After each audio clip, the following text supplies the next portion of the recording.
Now, I know Cardi B didn't think she was slick adding those songs from 2019 to her 2025 album that these people been waiting on for the longest. Girl, this is not the greatest hits. This is supposed to be your new era. Y'all, it's time to get into the tea. Y'all already know it's your boy Args with the Shade. Don't forget to like this video, subscribe to the channel, and make sure that you leave your comments down below, okay? So it's crazy how Cardi B is trying to play musical Uno, you know what I'm saying? Just pulling out old cards, hoping that they still work, okay? I'm pretty sure Cardi B was literally begging Atlantic Records to literally help her, boost the sales from the first week, because she came out talking about how she was going to be, beating Nicki Minaj in the first week and, outdoing her sales, but literally came nowhere near close, okay?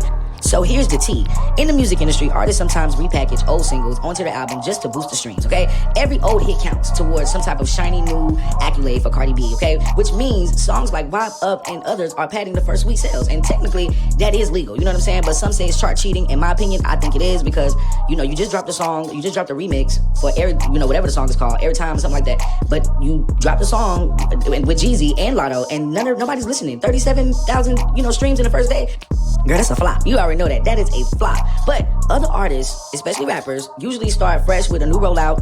They get new singles and new energy, especially with, if you have been out of the game for like 7 years. And I'm talking about dropping a full project, not dropping singles like your Rihanna, but I'm talking about dropping a full project as being a rapper who won a Grammy for having the best rap album. I mean, let's just be real. Also, and listen, we get it. Like, dropping an album is definitely pressure, especially after years of fans asking where your album at and stuff like that. But you have to remember, you can't get them old songs. You got to get them new songs. You got a whole ghostwriter over there. You know what I'm saying? You're not literally sitting down like the rest of the girls, or, most of the girls, using your pen and actually, constructing bars. I don't see Cardi B doing that. I see her going to her label and getting a check so that she can pass on to Brooklyn Johnny and Partisan Fontaine so that they can create these female massive hits. And that's how she likes to, move. Like, I think that's her wave.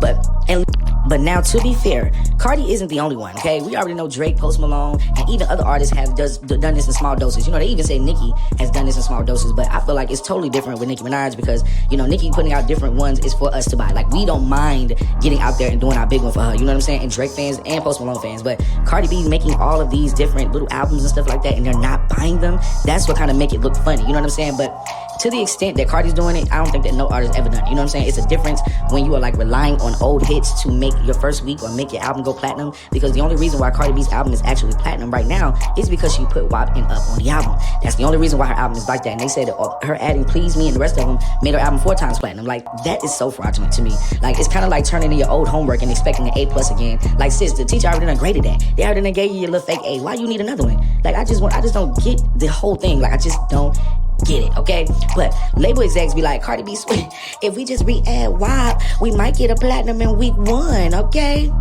But listen, y'all already know how that goes. Cardi B's label has definitely done this many times. I feel like they've done it even with Evasion of Privacy.